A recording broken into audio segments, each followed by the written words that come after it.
One of the things that I've really been thinking about is that we're still really uncomfortable talking about death, looking at COVID. And I have to say, a year ago, when the COVID pandemic really started in the United States, there were about 80, 85 scholars and death specialists, funeral home workers, thanatologists, tech workers in the death industry.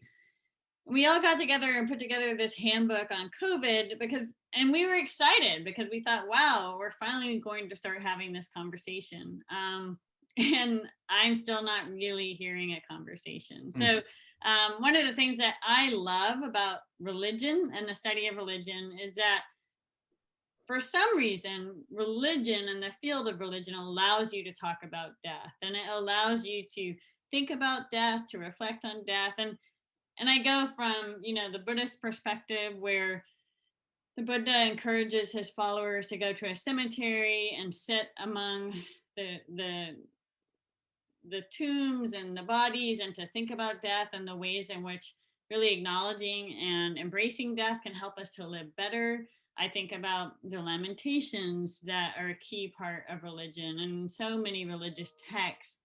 I think about, how some religions have fetishized death. We have like the Catholic catacombs and all kinds of, bits and pieces of dead people around the world chopped up. And in Buddhist cultures, you have little fingers that become the foundation and the base of the stupas. And Christian culture, I think Jesus must own like 300 teeth and 400 fingers. And you have all these bits and pieces, right, of different saints and ways in which bodies then become entwined with these sacred spaces and kind of demarcate sacred place.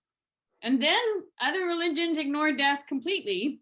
I think here, kind of like uh, the Protestant tradition, where the goal is to really focus on the afterlife, right? So the more evangelical Christian traditions, where it's kind of one and done. And now Jesus is not on the cross anymore because the cross symbolizes this resurrection and the disappearance of the body.